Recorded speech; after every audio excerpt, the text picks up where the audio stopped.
Planète Sport, aujourd'hui plusieurs sujets avec notamment du football. La 6e journée de Ligue 1 marquée par la défaite du Jaraaf dans le match phare face au Casa Sport, 2-1. Nous y reviendrons largement.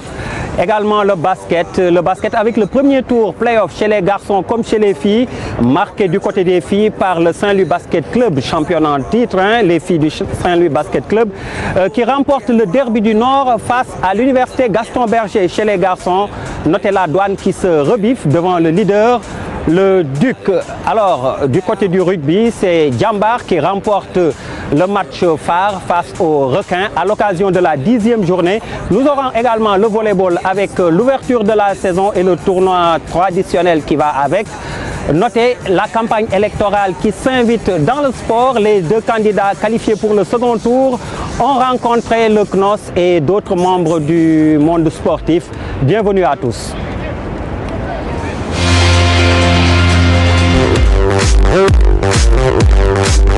Mesdames, Messieurs, nous vous le disions en titre, le football avec la CSS dans la poule A et le Casa Sport dans la poule B vire en tête à l'issue de cette 6e journée.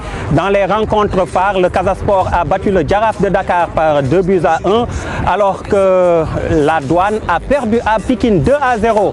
L'autre rencontre témoin de cette 6e journée, US Ouakam, le champion en titre, et Djambar ont fait match nul, un but partout. Zoom sur cette journée avec Mamfatou Ndoye, Insa Sayer Diop et Cheikh Sadibou Diarra.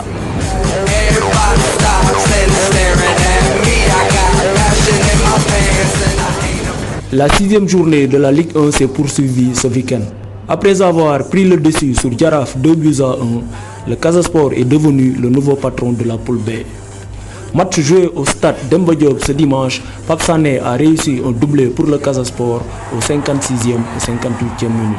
L'ancien attaquant du Jaraaf, bourreau de son ancien club Ibrahima Cissé, a réduit la marque pour le club de la Médina à la 71e minute. En première heure, toujours pour cette 6e journée, l'ISO est tenu en échec par Djambar, un but partout. Ousseynou Boy de Djambar a ouvert le score à la 61e minute. L'US Ouakam, champion en titre, réussit à égaliser 10 minutes plus tard par Matar Moussa Diagne. L'AS Pikine rétrograde l'AS Douane à la 3e place de la poule B.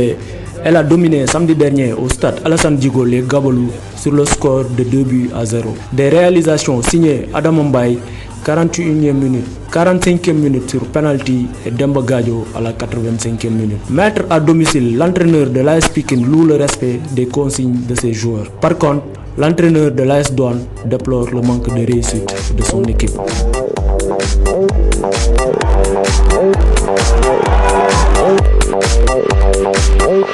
I'm sexy and I know it.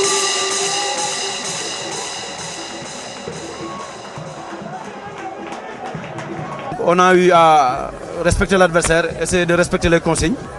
Quelque part aussi, on a eu une bonne équipe de la Douane qui nous a respectés. Mais le but est venu au bon moment et ça a un peu déstabilisé l'adversaire. Il faut tout faire pour gagner ces matchs à domicile. Et même certains matchs à l'extérieur parce que si on veut véritablement engager le maximum de points, à chaque fois que l'occasion se présentera, il faut l'exploiter. C'est un match qu'on a pu contrôler de bout en bout. Mais malheureusement, d'abord sur le premier but, on prend un penalty vraiment, où vraiment il n'y avait pas de danger. Je pense que c'est contre le cours du jeu. Ensuite, le deuxième but, c'est une offrande en fait du gardien de but, ça peut arriver. Mais dans l'ensemble de la partie, on s'est créé vraiment beaucoup d'occasions. L'ensemble des résultats enregistrés lors de cette 6e journée, poule A, GFC 0, Linguère 2, CSS Gorée 1 partout, Yakar Duc 0-1, Tourekunda Yogo 0 partout, Nyari Tali Ba Dara 3-0, Pikine Douane 2-0.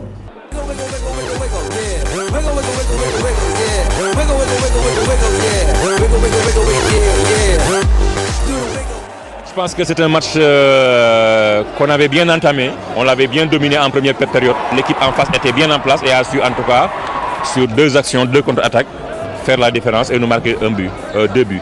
Par rapport en tout cas au tableau de bord, nous sommes très en retard. Mais je pense que voilà, nous n'avons pas encore ce que nous voulons. Il faut travailler maintenant pour l'avoir. Le Jaraaf a changé de cheval aujourd'hui. Il n'a pas voulu faire le jeu. Ils sont venus pour jouer dur sur nous et je pense qu'en réalité toutes nos actions pour qu'il n'y ait pas de combinaisons successives en alternance, ils l'ont fait, ils ont réussi et l'arbitre aussi a laissé faire.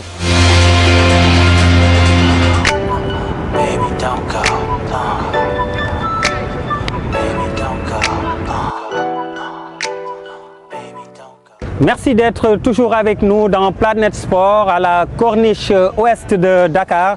Nous allons parler cette fois-ci de rugby avec la 10e journée et les Djambar, champions en titre, qui ont remporté le choc de cette journée. C'était face aux Requins au stade Iba Mar Diop. Résumé de cette journée avec vous, Insa Sayer Diop.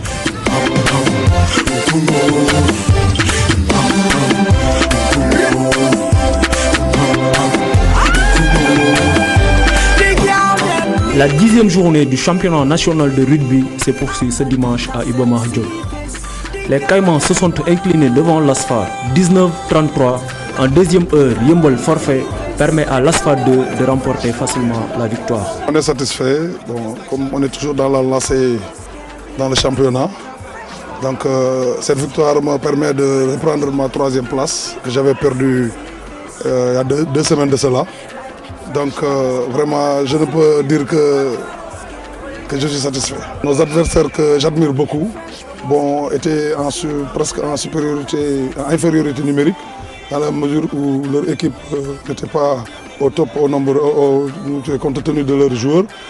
Ils ont joué au départ à 13 joueurs en attendant que les autres joueurs arrivent pour qu'ils puissent alors remettre leur équipe au point. Alors on a profité de ce manquement pour pouvoir vraiment faire la différence. C'est une défaite qui, somme toute, n'est pas complètement illogique, étant donné que nous n'étions pas totalement complets, mais nous avons joué crânement notre chance, nous avons plutôt bien joué, nous avons offert un spectacle de guerriers, nous sommes une équipe de guerriers, et nous avons, ma foi, réussi à les déstabiliser, bien que en face, il faut le reconnaître, ils avaient une équipe relativement solide et pour ainsi dire rapide.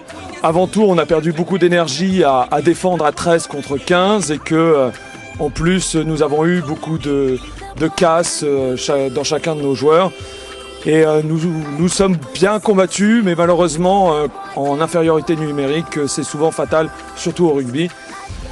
Cependant, il faut reconnaître la qualité de notre adversaire qui a su jouer sur nos faiblesses. Nous essayons d'améliorer la qualité individuelle de chacune des personnes et aussi de créer un groupe et de jouer ensemble afin de pouvoir être le plus compétitif possible le week-end venant.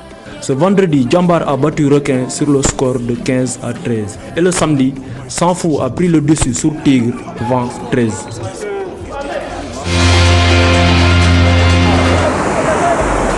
À présent de basket avec la première journée des playoffs chez les garçons comme chez les dames. Chez les filles, notez que le derby du Nord a été remporté par le Saint-Louis Basket Club, le SLBC.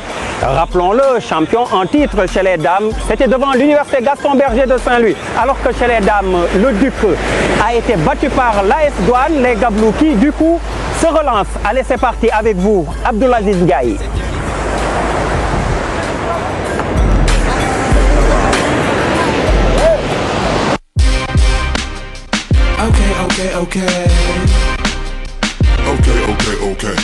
Uzo chez les filles démarre les playoffs par une victoire et chez les garçons, les Wakamois ratent leur baptême de feu contre SLBC.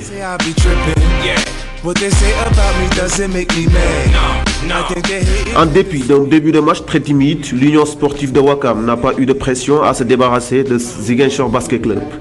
Fatigués dans le 4e carton, les Ziguinchoroises subissent la machine wakamoise et craquent. Score final 50-30.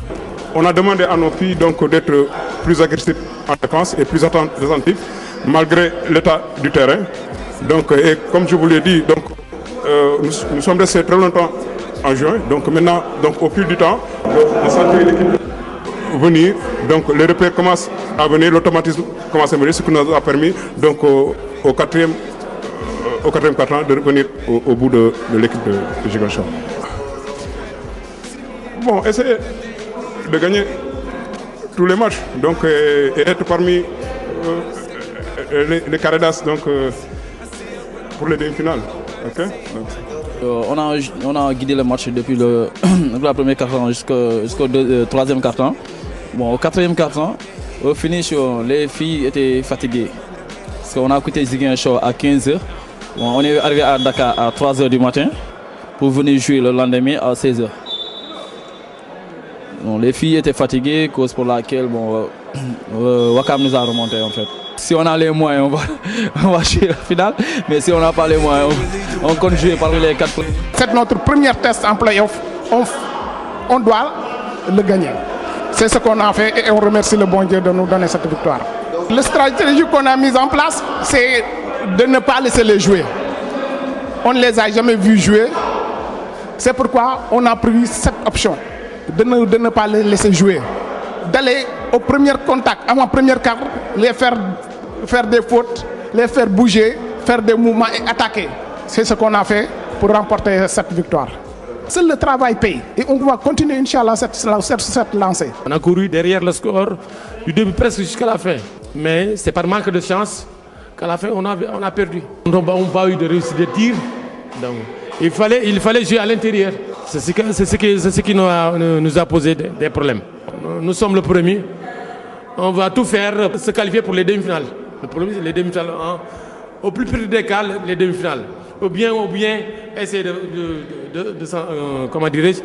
de bien terminer le championnat. La première journée des playoffs a pris fin ce week-end chez les filles comme chez les garçons avec les victoires respectives. Chez les dames d'abord de UGB sur Sibac 59-40. Saint-Louis Basket Club qui remporte le derby saint-louisien face à l'UGB 80-76.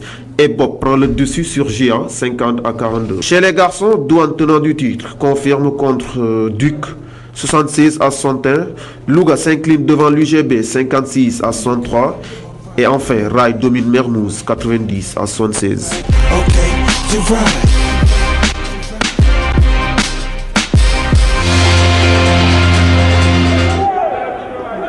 Le stade Iba Mar Diop a abrité ce dimanche le tournoi d'ouverture de la saison de volley 2011-2012. C'est un moment très important de la vie de la Fédération sénégalaise de volleyball puisque c'est un instant qui marque l'ouverture de la saison et qui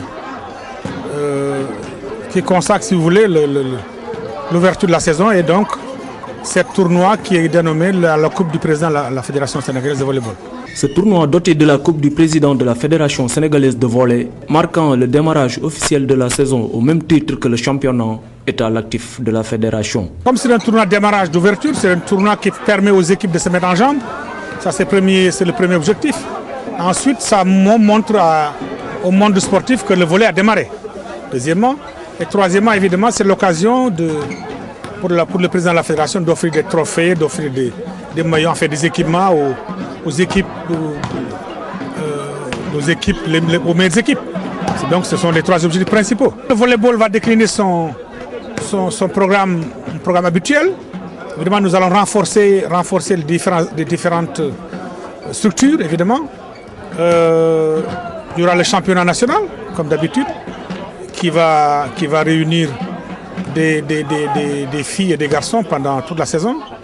Il y aura aussi un championnat de beach volleyball qui va réunir beaucoup de pairs, qui va faire l'objet d'une tournée. Ça va partir des Parcelles Assainies, ensuite on va faire le tour des plages de Dakar. Ensuite il y a des différents tournois, si vous voulez, classiques qu'on organise chaque année, comme le tournoi du président du comité olympique sénégalais, le tournoi du président de l'Assemblée nationale, et puis ensuite évidemment il y a les compétitions internationales qui ne sont pas en reste. On a mis en place un programme qui prend en compte essentiellement la petite catégorie. Nous allons faire donc des compétitions en beach volleyball minime et cadet, filles et garçons. Cadet et junior, filles et garçons. Ensuite, un tournoi de qualification continentale pour les juniors, garçons et filles, et cadets, pour le volleyball classique. Résultat, les dames, tombeurs de Duc en demi-finale, la CSS remporte la finale devant Sokosim 3-0. Les hommes, après avoir éliminé UGB en demi-finale, l'ASFA bat Saint-Louis Volley Club 3-1. Après le candidat Wade, le comité national olympique sportif sénégalais a présenté un mémorandum au candidat Macky Sall.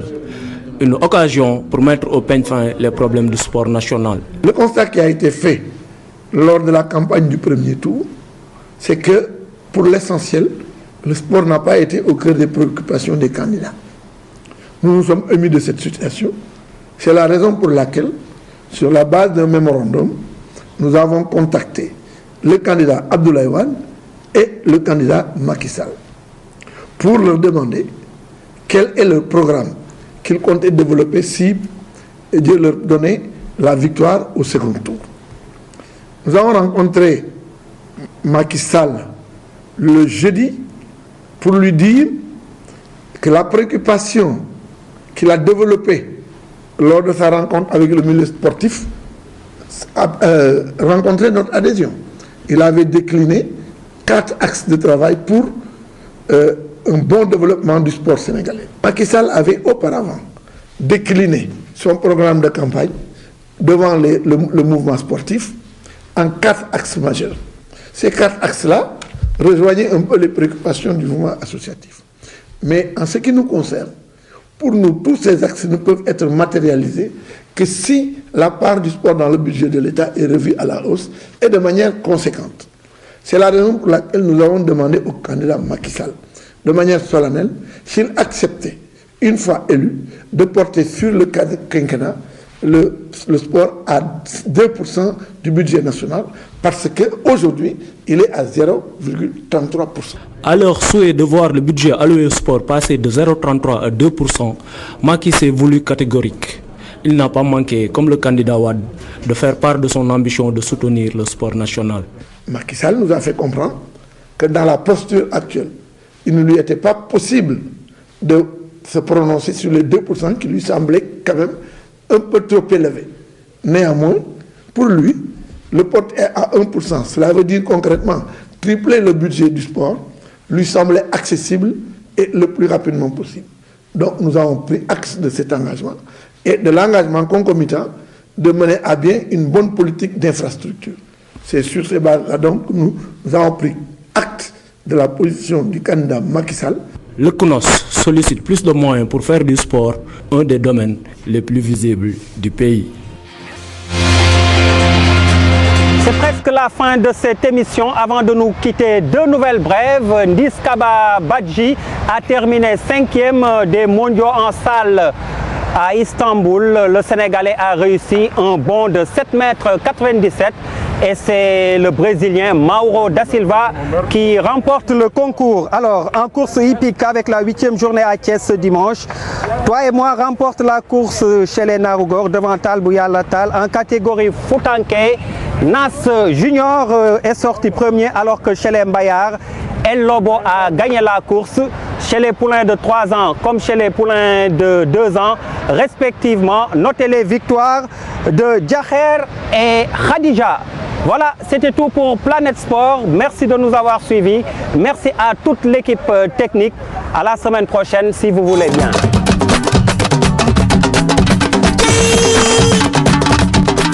Bon, entraîné ba pare da ngay naan koko nii. waaw xanaa dafa baax ci entraînement yi. soo ko naanee woon da ngay sentir sa yaram moom. waaw kon war na baax ci man ma xam ni dama wax rek mar xam nga tey dafa tàng. et man bu am ndox kese laa bëgg. da nga wax rek mar. après nga jox yàgg réalisateur yàgg jox ko benn. yow yaa ngi filmé boo paree ñëwal naan benn tamit dina baax ci yow. li koko ñaata la dóoraat rek. yow chaque jour boo entraîné ba pare naana. waaw moom client laa moom su ma entraîné na jaar fi naan benn yaram bi fii. am jàppal naanal. am koko kay bu am ndox ak jëlal sa loxo yu gudd yi.